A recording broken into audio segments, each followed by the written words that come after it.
안녕하세요. 자, 지난번에 우리 취득세 배웠네요. 취득세 배웠죠? 자, 그 다음 재산세. 자, 오늘은 이제 중요한 거를 먼저 합니다. 재산세. 세 문제짜리에 평균적으로. 재산세. 자, 기본서는 몇 쪽일까요?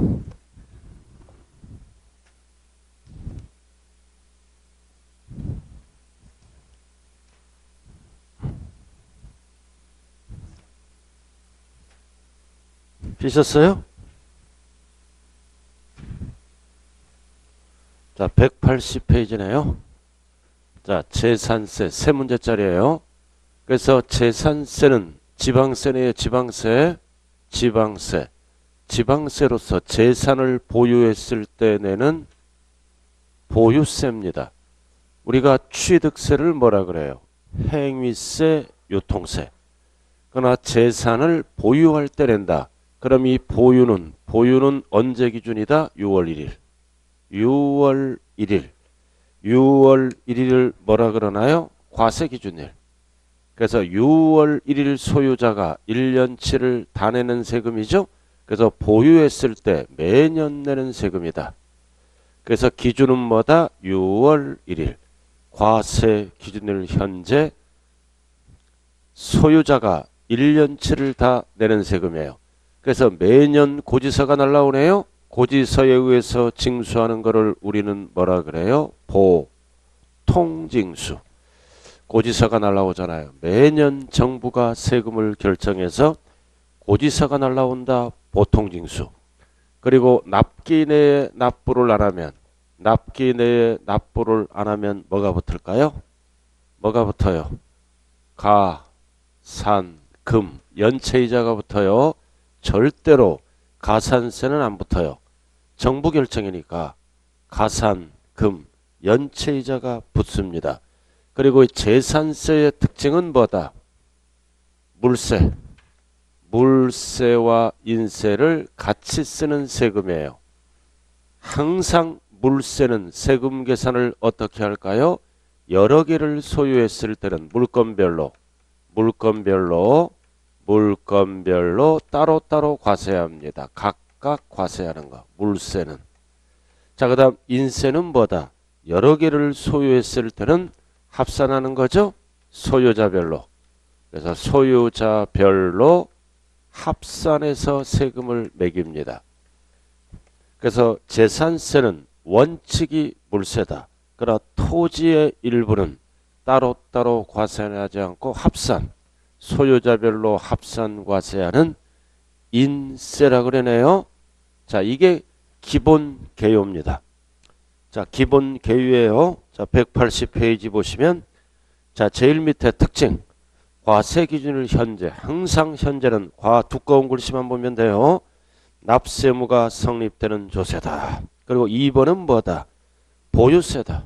계속적 반복적으로 세금을 매기는 2번은 보유세다. 그리고 3번.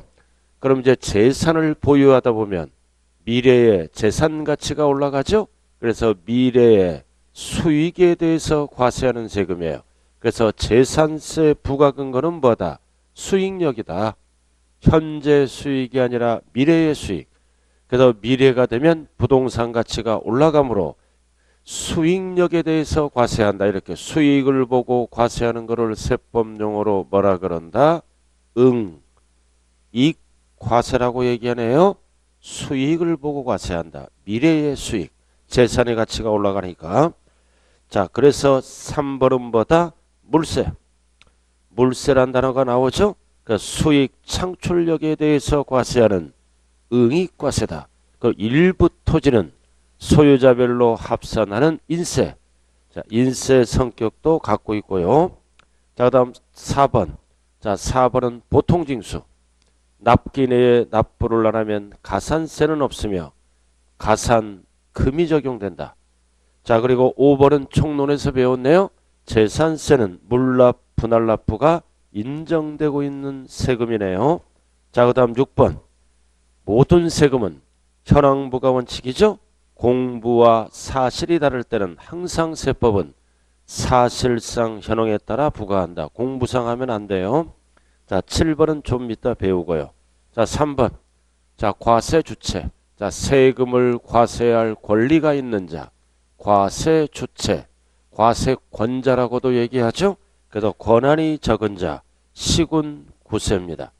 그래서 시군 구세. 그리고 2번. 그래서 시군구. 권한이 적은 자. 시군 구세인데 시군 구세입니다. 그러나 서울은 공동과세예요. 서울은 서울 특별시장과 구청장이 공동과세합니다. 서울만. 그래서 서울은 공동과세한다. 대전은 누가 주인일까요? 여기가 서구예요. 서구청장이 주인이에요. 그러나 서울은 구청장이 주인인데 특별시장과 공동과세한다고요. 공동. 그래서 50%씩 공동과세에서 재정이 안 좋은 구청을 재정 지원을 하겠죠. 그래서 2번은 특별시는 서울이에요. 서울. 그래서 서울은 특별시세 및 구세다. 이렇게. 자, 일단은 박스가 중요하죠. 딱 세 가지만 알면 돼요. 박스. 취득세는 힘센 자, 특광, 도세다. 등록면허세는 뭐다? 도구세다. 그리고 재산세는 권한이 적은 자, 시군구세다. 단 서울은 특별시와 공동과세한다. 이 정도. 자, 넘어가죠.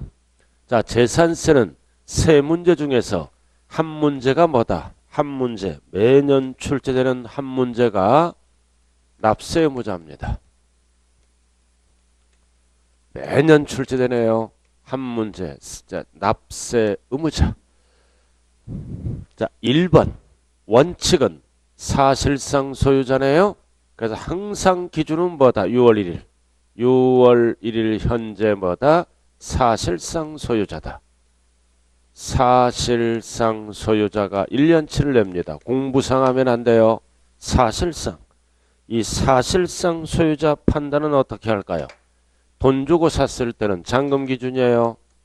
잔금 기준이다. 잔금을 받으면 내 거다. 잔금을 지급하면 내 거다. 6월 1일 소유자가 1년치를 내냅니다. 그래서 사실상 소유자 판단은 잔금 기준. 등기가 빠를 때는 등기 기준이에요.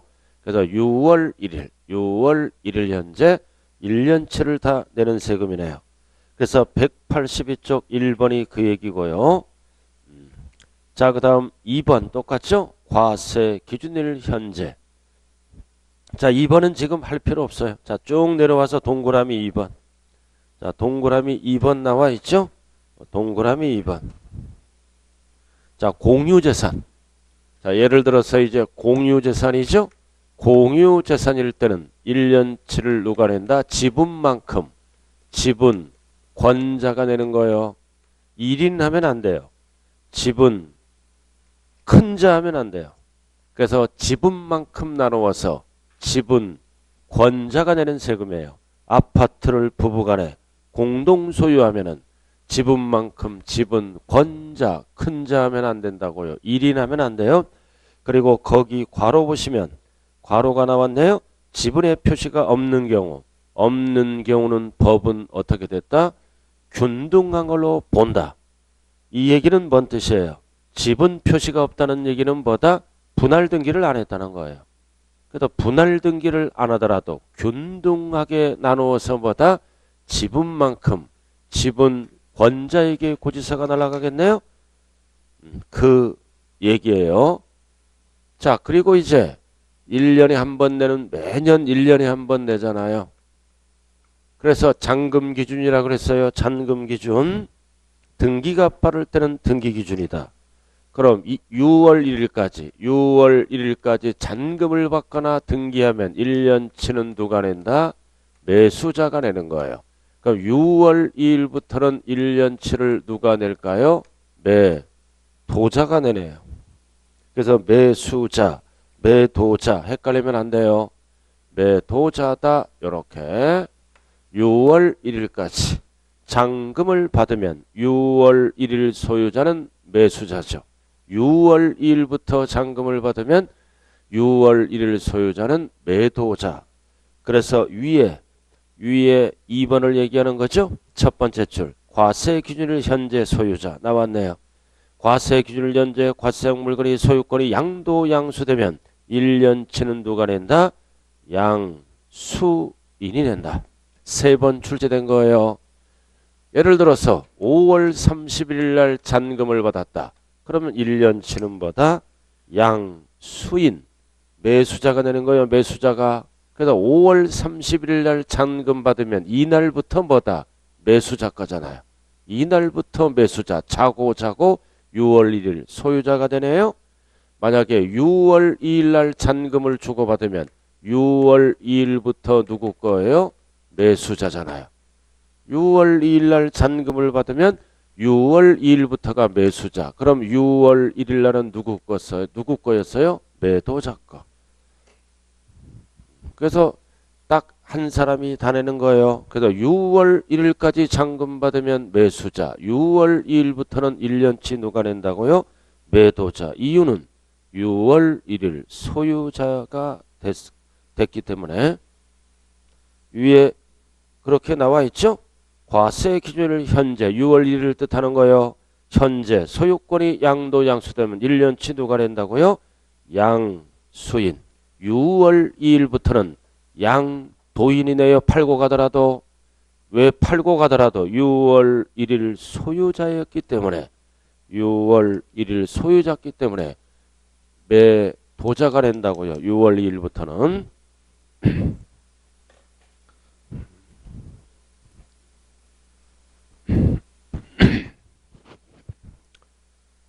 자, 그 다음 오른쪽으로 가죠. 이제 183페이지. 예외는 뭐다? 의제 납세무자가 나와 있네요. 누가 납세무자다? 공부상. 공부상 소유자. 공부상 소유자가 납세무자가 되네요. 공부상 오른쪽에 보면. 여기는 원칙은 사실상이고 공부상 소유자 매도자죠. 등기부등본의 소유자, 토지대장의 소유자 등을 얘기하는 거예요. 원래는 내가 사실상 소유자고 내가 뭐다? 공부상 소유자. 원래는 똑같아요. 근데 다를 수가 있죠요. 이렇게 다를 수가 있다. 왜 다를 수가 있나요? 소유권 변동이 일어났어요. 사고 팔았다는 거죠. 소유권 변동이 일어났다. 잔금이 끝났어요. 그래서 잔금이 끝나면 법에서는 뭐다? 잔금을 받았다고 신고를 해야죠. 그럼 신고하면 누구에게 고지서가 날아간다? 사실상. 그러나 신고를 안 하면 누구에게 날아간다? 공부상. 그래서 1번이 그 얘기예요. 소유권 변동, 두꺼운 골치 신고하지 않았다. 그래서 이거는 세금을 늘리려고 만든 법이 아니라 사실상 소유자를 판단하기 위한 법이네요. 그래서 신고하면 가백에 날라고 신고 안 하면 매도자인 공부상 소유자에게 날아가네. 외우면 안 돼요. 절대로. 우리가 집을 팔고 땅을 팔았다고요. 둘 다 가만히 있으면 누구에게 고지서가 날아간다? 공부상. 신고하면 사실상 이렇게. 그래서 신고. 그래서 박스가 나왔네요. 그림이 나왔네요. 원칙. 6월 1일 현재 사실상 소유자다. 그래서 6월 1일까지 잔금을 받으면 1년치 뭐다? 매수자가 내는 거요. 그 다음 6월 2일부터는 1년치를 누가 내는다? 매도자. 그림이 나왔네요. 자, 그 다음 예외. 자, 잔금이 끝났네요. 그래서 박스에 보면 신고 안 하면 공부상 소유자에게 날아가고 신고하면 진짜 주인에게 날아가겠죠. 그래서 신고 여부에 따라 달라진다. 그래서 가장 중요한 거는 이거예요. 6월 1일까지는 1년치 매수자가 낸다. 이유는 매수자 거니까 6월 2일부터는 1년치를 누가 낸다? 매수자가 아니라 매도자가 낸다. 이유는 6월 1일 소유자였으므로. 자, 그 다음 넘어가죠. 자, 184페이지로 들어가네요. 자, 이번에는 184페이지는 상속을 받았네요. 그럼 상속은 원칙은 누가 재산세를 내요? 상속인. 각자가 내네요. 상속받으면 지분만큼 상속인 각자가 내는 거예요. 각자가 내야 됐는데 교재는 뭐라고 나왔어요? 신고도 안 하고 등기도 안 됐다. 이럴 때는 각자를 모르조과세관청은 이럴 때는 5글자로 주된 상속자가 납세의무자가 됩니다. 그래서 두꺼운 글씨 등기도 이행 안 되고 신고도 안 되면 주된 상속자. 이게 어떤 경우예요? 이런 경우가 있을까요? 엔드 개념이죠. 이거는 분할 등기 중에 있어요. 상속재산을 분할 중에 있으므로 등기 못하죠? 신고 못하잖아요. 상속재산을 분할 중에 있을 때는 주된 상속자에게 날아간다. 주된 상속자. 그럼 주된 상속자가 뭘까? 박스 나와 있죠? 민법상 가장 지분이 높은 사람. 그래서 높은 사람이 2명 이상일 때는 나이가 가장 많은 사람에게 날아가래요. 그래서 나이가 가장 많은 사람 하면 지문이 너무 길어요. 그래서 세법에서는 나이가 가장 많은 사람을 연장자라고도 얘기하죠. 이렇게. 그러니까 신고를 안 하면 뭐다? 신고를 안 하면 주된 상속자, 절대 공부상 소유자가 하면 안 되죠. 민법상 가장 지분이 높은 자, 배우자가 되겠네요. 자, 그 다음 3번은 종중이네. 이번에는 종중재산이에요. 종중이란 단어가 나와요. 이번에는 종중.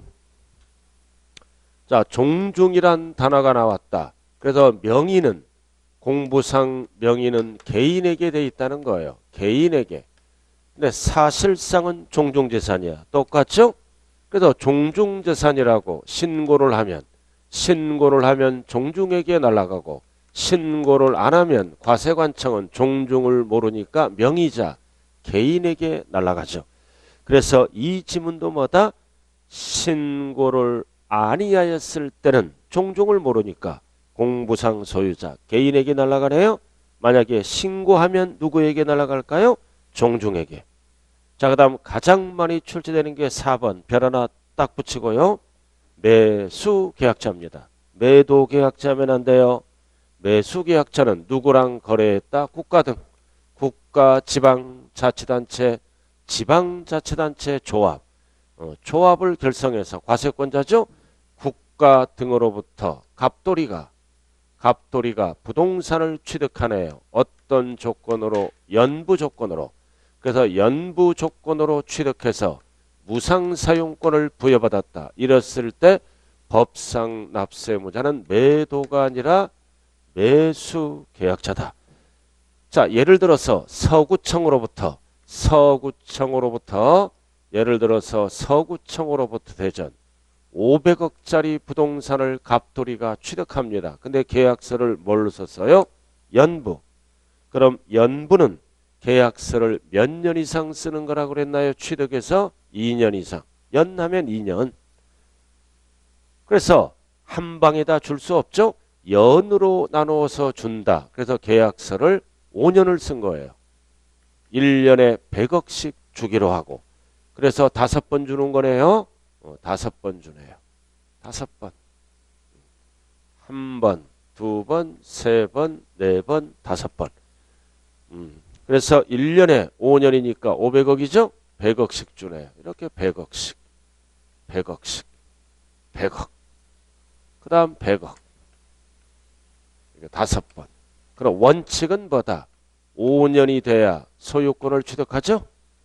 5년이 돼야. 그래서 일단은 1번 주고 2번 주고 3번 줬다고요. 약정에서 3번 줬어. 2번 남았어요. 지금 2번 남았다. 이 시점에서 뭐다? 국가와 갑돌이는 뭐다? 이 시점에서 무상사용권을 부여받은 거예요. 2번 남았어요. 소유권은 국가 거예요. 그러나 법상 납세의무자는 누구다? 매수계약자. 소유권은 국가 거라고요. 그러나 무상으로 사용할 수 있는 이 무상이란 단어는 뭐다? 이 부동산을 뭐다? 사용 수익하라는 얘기예요. 매수계약자가. 그럼 이득은 매수계약자가 챙긴다. 소유권은 국가 등 거지만 그래서 이득을 매수계약자가 무상으로 챙김으로 법상 납세의무자는 매수. 그래서 항상 문제 풀 때는 국가 등, and 연부, and 무상 세 가지가 동시 충족될 때는 매수계약자입니다. 그리고 여기서 이제 주의할 거는 무상이잖아요. 근데 무상이 아니라 사용료를 줄 수도 있죠. 유상. 이렇게 유상이란 글자로 끝나면 유상은 뭐다? 국가에게 사용료를 주는 거죠. 이럴 때는 매수계약자는 납부할 의무가 있다가 아니라 뭐다? 없다라고 말씀하셔야 돼요. 이렇게 유상으로 끝나면 사용료를 주니까 그럼 국가 거니까 국가가 내야죠. 국가는 비과세 버리겠네요. 그다음 무상으로 끝났을 때만 매수계약자 이렇게. 그러나 유상으로 끝나면 국가 등이 납세의무자가 돼요. 정한 세 가지가 동시 충족될 때만 이해를 쓰는 용어입니다. 자, 그 다음 5번은 어떤 땅이에요? 사업시행자. 사업시행자, 환지 방식이죠? 우리의 땅이 수용당합니다. 그래서 수용당해서 땅 주고 땅 받는 거죠? 그래서 환지 방식. 그래서 어떤 땅이다 두꺼운 글씨, 채비지 버릇이.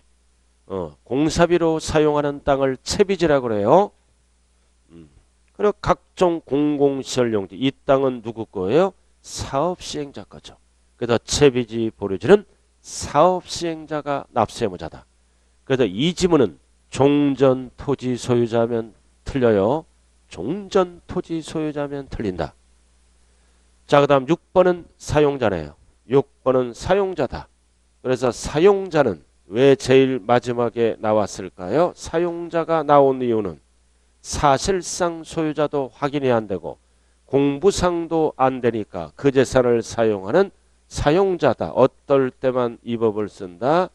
귀속이 분명하지 아니할 때는 사실상 소유자가 판단이 안 되죠. 이럴 때는 세금을 빨리 걷기 위해서 사용자, 대표적으로 어떤 경우가 있을까요? 이 재산이 소송 중에 있어요. 또는 행방불명, 재산 소유자가 행방불명 등이 되거나 소송 중에 있을 때는 소유자 판단을 못 하잖아요. 그래서 세금을 빨리 걷기 위해서 그 재산을 뭐다? 사용하는 사용자가 납세의무자네요.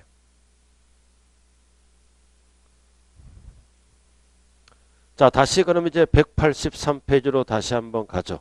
4번 안 했네요. 183 꼭대기 신탁법 4번 183쪽. 자, 이거는 신탁법이에요. 신탁법이다. 그래서 갑돌이 부동산을 신탁회사에게 맡깁니다. 신탁회사. 이게 무슨 법이다? 신탁법. 신탁은 믿고 관리 처분을 맡기는 거네요. 그래서 등기부에 보면은 뭐다? 무슨 등기가 돼 있을까요? 신탁 등기 맡겼다고. 신탁 등기가 됐다. 그래서 우리는 신탁회사를 수탁자라 그럽니다. 수탁자. 그리고 갑이 실질 소유자죠. 갑이 실질 소유자를 우리는 세법에서는 위탁자라 그래요. 실질 소유자. 그래서 신탁회사는 관리 처분을 맡는 수탁자라고요. 그래서 이럴 때 법상 납세의무자는 절대 위탁자면 안 돼요. 수탁자. 183. 그래서 두 번째 줄 수탁자만 알면 되는 거예요. 나머지는 뒤에는 지금 할 필요 없어요. 수탁자, 위탁자 하면 안 된다. 이유는 세금을 빨리 걷기 위해서. 예를 들어서 갑이 재산을 맡겨놓고 이민 가버리잖아요. 재산을 맡겨놓고 이민 가버리면 세금 걷기가 힘들죠? 딱 보니까 신탁 등기가 되어 있네요. 고지서가 바로 수탁자에게 날아갑니다. 이민 가버리면 실질 소유자가. 그래서 절대 위탁자가 아니라 수탁자. 그래서 재산세 납세의무자는 매년 출제되는 거예요. 매년 한 번도 안 빠진다. 왜 출제할까요? 점수 주려고. 점수 주려고 출제한다고요.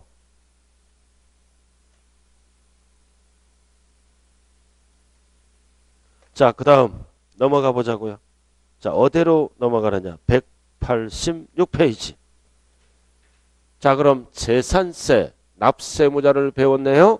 그럼 납세무자는 어떤 재산을 보유했을 때, 어떤 재산을 보유했을 때 과세할 대상으로 할 건가? 이제 과세 대상으로 돌아가네요. 항상 과세 대상은 열거된 거 5개네요. 과로, 과세물건, 과세격제 똑같아요.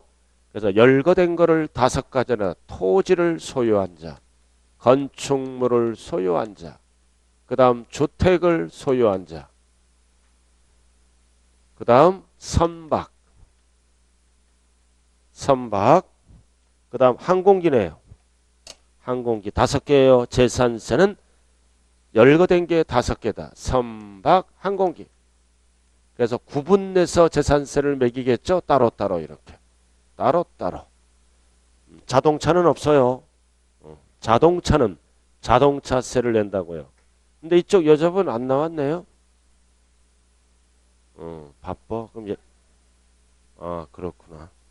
여러분들은 꼭 좀 이따 온다고요? 그래서 1번, 2번, 3번, 4번, 5번 쭉 나와 있죠?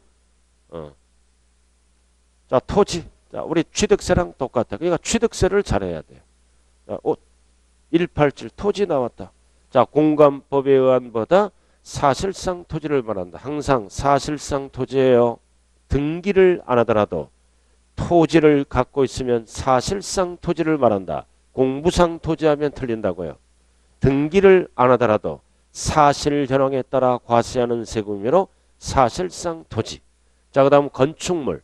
자, 건축물은 취득세랑 똑같아요. 건축물 취득세랑 똑같다고요. 취득세에서 배웠고. 자, 그 다음 중요한 거는 뭐다? 주택의 별 하나. 주택. 자, 주택은 포인트는 뭐다? 건물가액과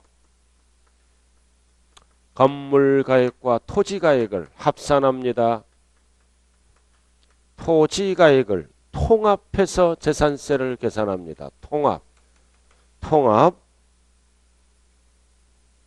이 주택은 따로따로 구분 계산하네요. 통합한다고요.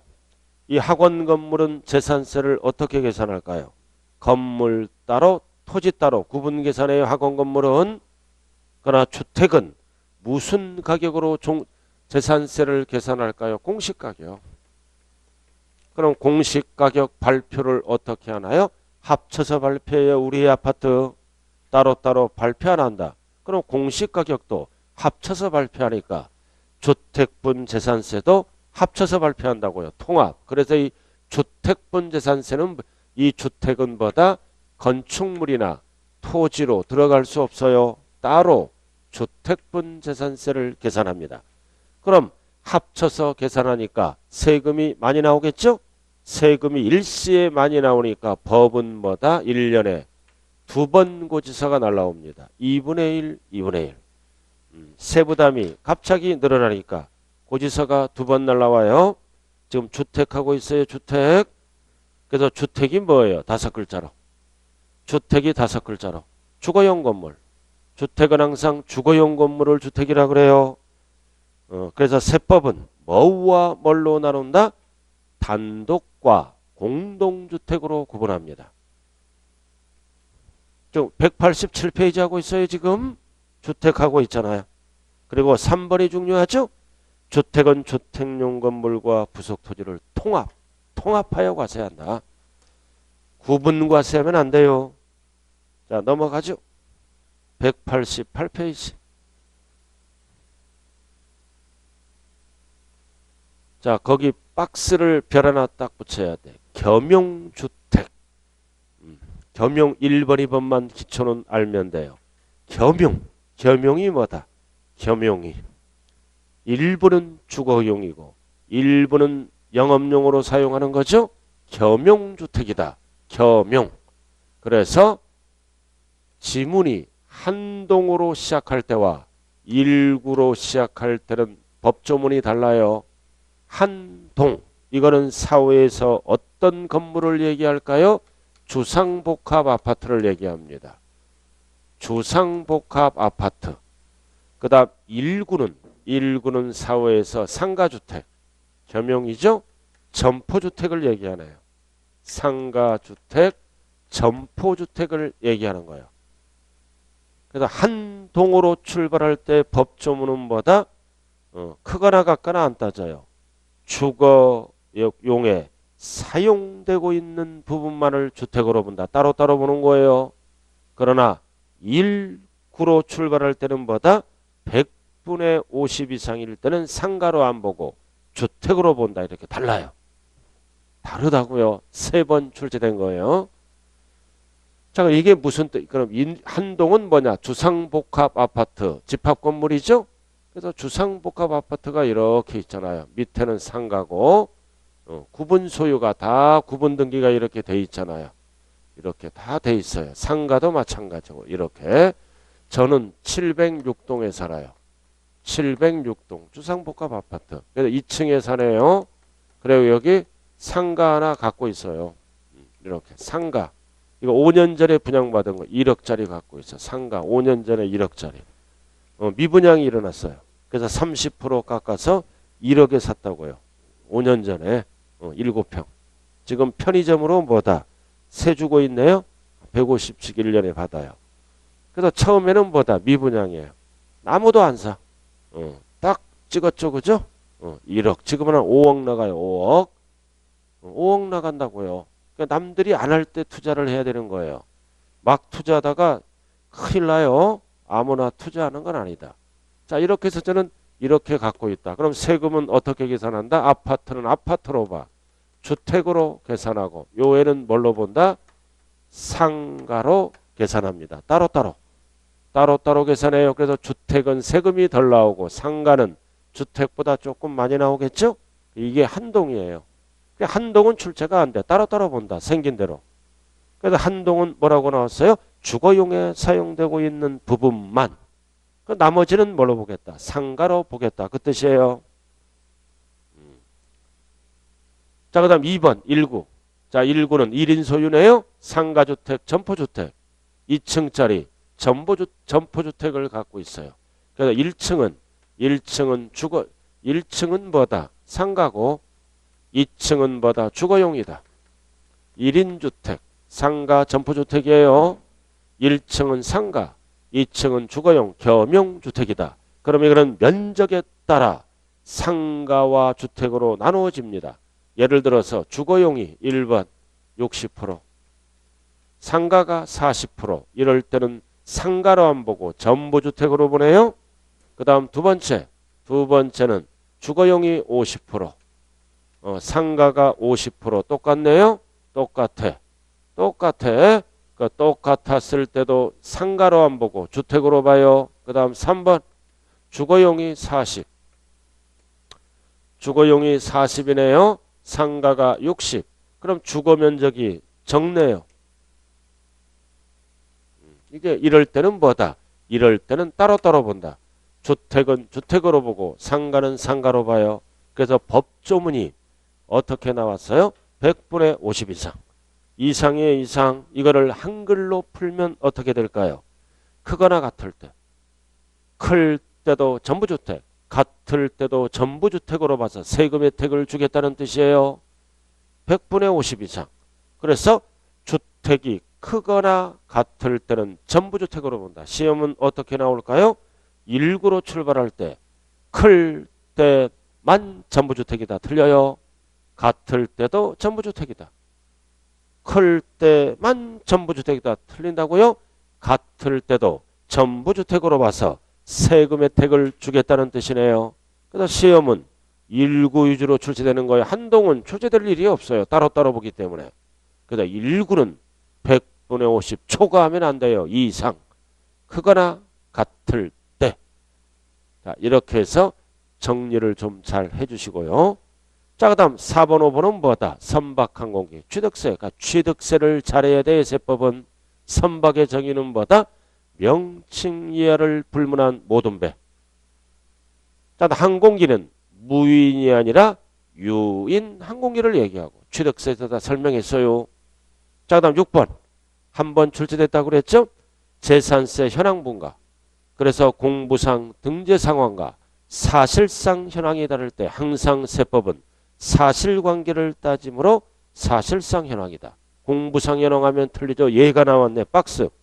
공부상은 주거용이에요. 주거용 주택. 그러나 사실상은 업무용이다. 그럼 세금은 뭘로 과세한다? 업무용. 일반 건물로 과세해요. 업무용 건물로 과세한다. 그럼 오피스텔은 주거용이에요, 업무용이에요? 오피스텔은. 오피스텔을 뭐다? 주거용으로 세주면 주거용. 업무용으로 세주면 업무용. 이렇게 바뀌는 거예요, 세금은. 자, 이렇게 해서 뭐를 배웠어요? 재산세 대상. 그래서 재산세 대상이 나와 있네요. 자, 주택이잖아요. 항상 주택은 주택 부속 토지를 제외한 토지로서 나대지나 일반 건축물의 부속 토지는 무슨 세금 내? 토지분 재산세. 이거 토지분. 이 토지분 속에는 뭐가 제외된다? 주택 토지가 제외되는 거예요. 이 토지분 재산세 속에는 주택 토지가 제외된다고요. 이유는 주택은 주택분 재산세로 가므로. 그래서 주택 부속 토지를 포함하면 안 돼. 제외. 그 다음 건축물. 이렇게 건축물이 나오면 뭐다? 영업용, 사업용, 사업용. 일반 건물을 얘기하죠. 그래서 주택 이외 일반 건물, 건물분 재산세.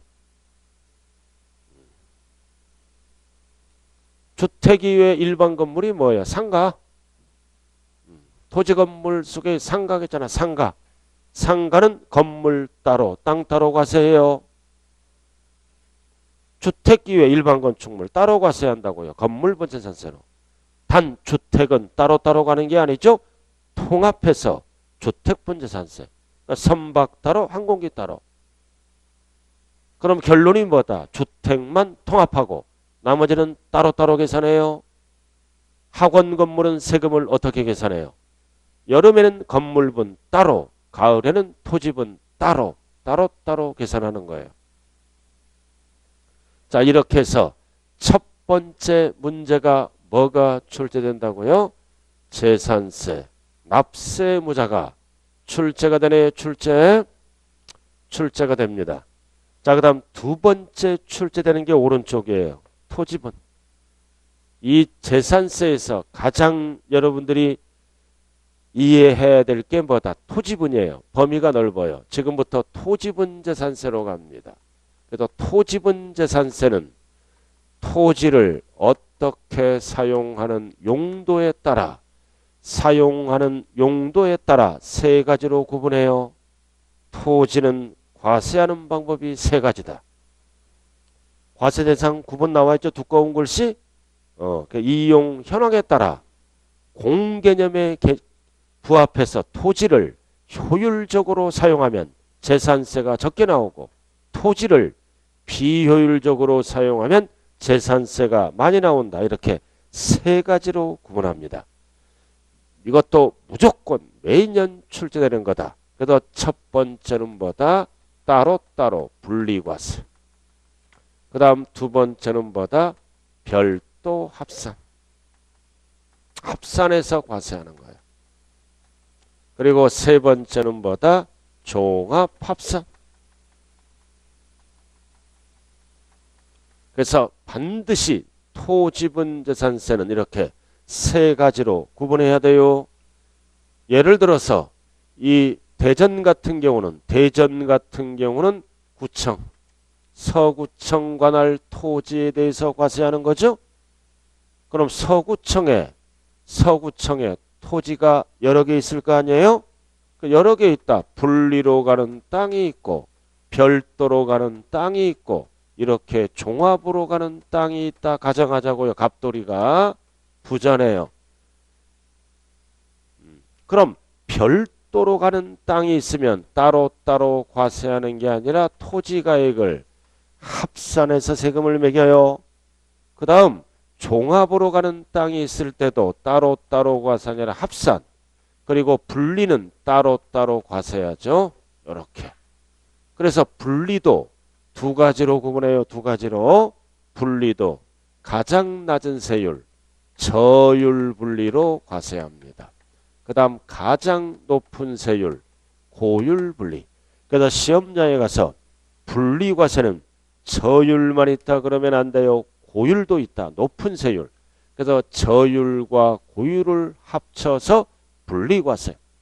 그럼 일단은 구체적으로 들어가기에 앞서 개념을 잘 봐야 돼요. 합산하니까 이거를 뭐라 그래요? 인세.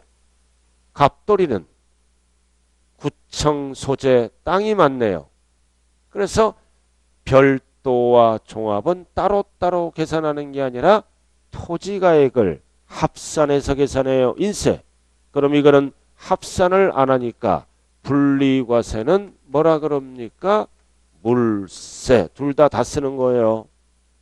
그럼 인세는 세금 계산을 어떻게 하는 거예요? 소유자별로 합산한다 이거지.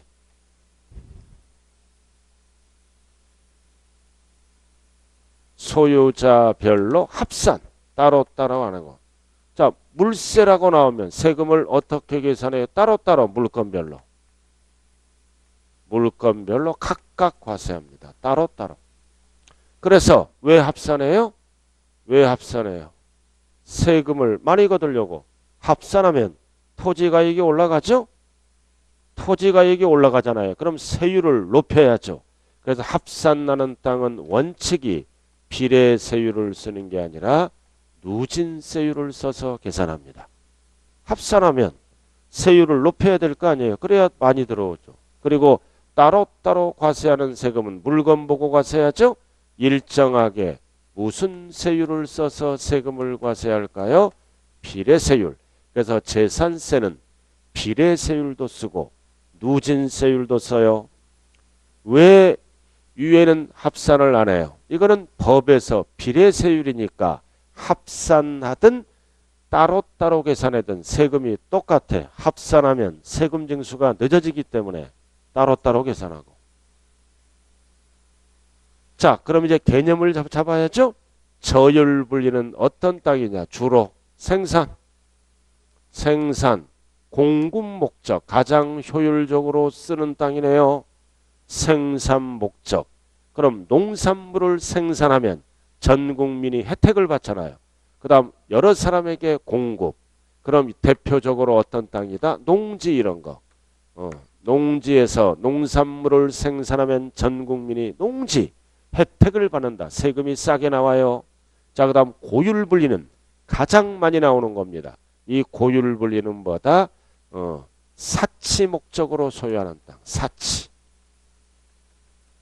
특정인만 갖고 있잖아요. 사치.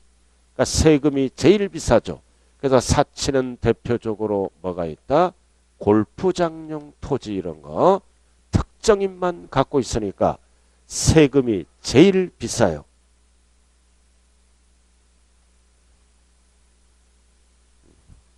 자, 넘겨볼까요? 자, 190페이지 제가 설명하고 있어요. 지금 꼭대기. 재산세만 알면 돼요. 분리, 종합, 별도 이렇게 나왔네요. 그죠? 나와 있잖아요. 자, 그 다음 여기 보세요. 7번 일단 개념을 잡고요. 별도 합산은 어떤 목적? 사업 목적. 사업 목적으로 소유하는 것. 그래서 어떤 땅? 상가 사무실 땅. 상가 사무실 땅. 여러분들이 앉아 계신 토지는 어디로 간다? 별도 합산. 이거 영업용이잖아요. 여러분들이 앉아 계신 땅은 별도 합산이에요. 사업 목적이므로. 그래서 서구청에 이런 학원 건물이 여러 개 있으면 그 땅은 합산해서 매깁니다. 이유는 누진세율로 가니까. 자, 그 다음 이제 종합합산. 종합합산은 뭐다? 투기 목적. 그래서 갑돌이가 서구청 관할 아래 나대지가 여러 개 있어. 나대지가 여러 개 있으므로 이 땅은 어떻게 한다? 합산해서 세금을 계산합니다. 그래서 절대 암기하면 안 돼요. 이거는 투기 목적은 종합합산, 사업 목적은 별도 합산, 사치 목적은 고율분리, 생산 공급 목적은 저율분리. 이렇게 개념을 잡으셔야 돼요. 개념을. 그래서 189쪽 제1아래 1유형 종합, 2유형 별도, 제3유형 분리, 그래서 분리도 뭐와 뭘로 나눈다고요? 189페이지. 저율, 고율로 나눠 다 적었죠? 분리 밑에 저율, 고율 적어야 돼. 두 개요. 분리 밑에 두 개 적어야 될 거 아니에요. 저율, 고율. 세 가지 유형이 있다. 자, 그럼 여기서 이제 알아야 될 거는 뭐예요? 같은 재산 가액일 때 세금 크기를 좀 봐야죠. 세금 크기. 그럼 가장 많이 나오는 게 뭐다? 사치. 이게 1번. 그 다음 가장 두 번째 많이 나오는 게 투기 목적. 종합합산. 2번. 그 다음 세 번째가 3번. 가장 적게 나오는 게 뭐다? 저율분리입니다. 세금 크기가. 고율이 가장 많이 나와야 높은 세율이니까 세금 크기가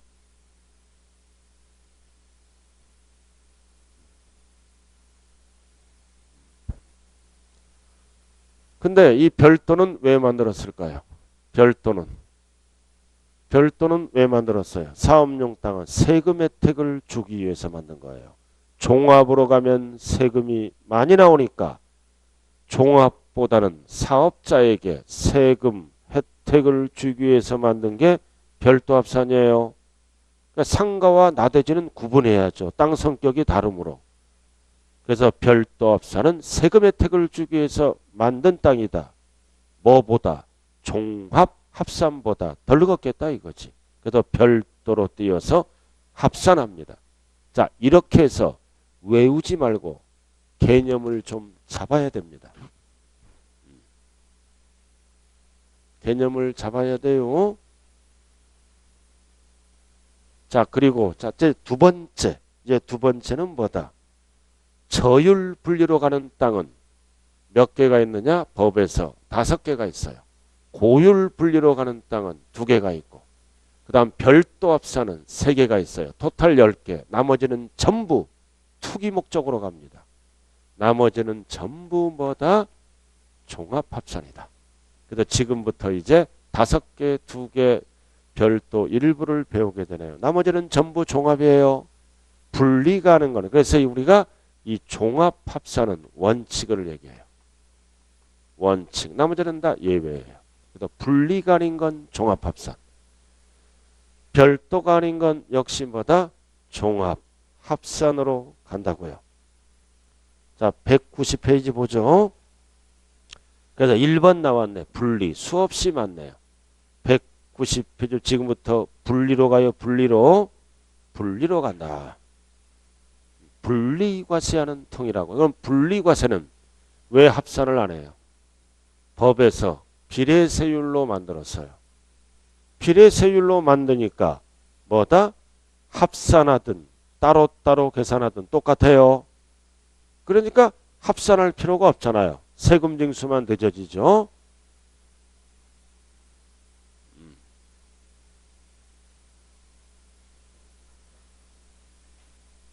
자, 개념 잡으셨어요? 자, 구체적인 거는 좀 이따 들어가자고요. 자, 첫 번째 시간 가장 중요한 게 뭐 배웠다? 칠판 봐요. 정리 좀 하자고요. 납세, 의무자를 배웠네요. 자, 집중하세요. 이제 집중하라고요. 납세의무자, 항상 납세의무자는 6월 1일 현재 사실상 소유자가 1년치를 낸다. 그래서 구체적으로 물어볼 때 6월 1일까지 잔금을 받으면 매수자가 낸다. 이유는 6월 1일 소유자이므로 6월 2일부터 잔금을 받으면 1년치는 매도자가 낸다. 이유는 6월 1일 매도자 소유였으므로 매도자 소유니까. 그래서 1일까지는 매수자, 2일부터는 매도자. 그리고 소유권 변동, 잔금이 끝났네요. 잔금이 끝났다. 그래서 신고를 하면 진짜 주인, 신고를 안 하면 매도자인 공부상 소유자. 그래서 납세의무자를 결정할 때는 신고 여부에 따라 달라진다. 신고하면 진짜 주인, 안 하면 매도자인 공부상. 그리고 공유재산일 때는 지분만큼 나누어서 지분권자. 그래서 아파트가 부부간에 공동등기 돼 있으면 고지서가 2장 날라오겠죠. 지분만큼. 자, 그 다음 신탁법에 따른 신탁은 세금을 빨리 책 보지 마세요. 지금 다 그냥 가도 끝나는 거예요. 지금 한 시간 동안 배운 거를 정리하라고요. 신탁법에 따른 신탁은 세금을 빨리 걷기 위해서 위탁자가 아니라 수탁자다. 수탁자. 그 다음 상속받으면 원칙이 상속인 각자가 낸다. 근데 신고도 안 하고 등기도 안 됐다. 이거는 재산, 상속재산 분할 중에 있는 거죠. 세금을 빨리 걷기 위해서 뭐다? 주된 상속자에게 날아간다. 둘 다 안 됐을 때. 왜 둘 다 안 돼요? 상속재산 분할 등에 있으므로. 자, 그 다음 종중. 명의는 종중이다. 명의는 개인으로 돼 있죠? 그러나 실질은 종중 거야. 그럼 신고를 하면 종중. 안 하면 종중을 모르죠. 정부가 개인에게 날아간다. 공무상. 그리고 이 매수계약자가 답이 될 때는 세 가지가 동시 충족돼야 돼요. 세 가지가 동시 충족될 때는 매수계약자, 무상.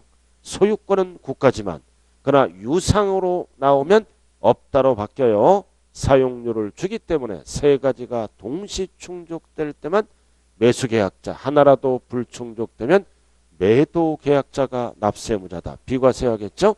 그 다음 귀속이 분명하지 않을 때는 누가 납세무자다? 사용자. 그래서 왜 사용자예요? 세금을 빨리 거두려고. 왜 수탁자예요? 재산세를 빨리 거두려고. 빨리 거두려고. 자, 요 정도 알아두시고. 자, 재산세 과세할 대상은 열거된 게 5개예요. 그래서 이 세 가지를 뭐라 그래요? 합쳐서 부동산. 그래서 약자로 부선항이네요. 재산세 대상은 부선항. 이러니까 어떤 분이 상가는 어디 있어요? 상가는 토지 건물에 들어있어요. 상가. 열거된 것만 재산세를 냅니다. 줄여서 부산항. 그리고 가장 중요한 거는 주택입니다. 통합해요. 통합. 왜? 공시가격으로 계산하니까. 그래서 한 동으로 출발할 때는 따로따로 본다. 집합건물이니까. 1구로 출발할 때는 뭐다? 주택면적이 크거나 같을 때는 전부주택으로 봐서 세금 혜택을 준다. 단 주택면적이 작을 때는 따로따로 봐요. 따로따로. 그래서 시험은 1구. 그래서 법조문이 뭐다? 100분의 50 이상. 그때는 주택으로 보고 상가로 안 봐요. 그 다음 두 번째. 가장재산세에서 출제되는 게 이거네. 땅을 어떻게 사용하는 용도에 따라 분리, 별도, 종합이다. 개념을 잡아야 돼요. 생산, 공급 목적은 세금이 가장 싼 저율. 사치 목적은 가장 비싼 고율. 사업 목적은 별도로 띄어서 합산. 그리고 투기 목적은 뭐다? 종합 합산이다. 그래서 분리가 아닌 건 종합으로 가고 별도가 아닌 건 종합으로 가고 합산하면 무슨 세율 곱할까요? 비례세율. 합산하면 누진세율. 합산하면 땅값이 올라가죠? 그래서 재산을 여러 개 보유했을 때 합산나는 거는 재산세에서 두 가지밖에 없어요. 나머지는 전부 따로따로 계산합니다. 나머지는 전부 우리가 아파트를 두 채 갖고 있으면 아파트 재산세 어떻게 계산해? 따로따로. 법에서 물세니까. 지금 토지 배우고 있잖아요. 그죠? 재산세에서 가격을 합산하는 거는 이 두 가지밖에 없어요. 두 가지. 토지를 물어봤을 때 상가를 여러 개 갖고 있으면 따로따로, 주택을 여러 개 갖고 있으면 따로따로 세금을 매긴다고요. 여러 개를 물어봤을 때. 자, 잠시 좀 쉬었다 하죠.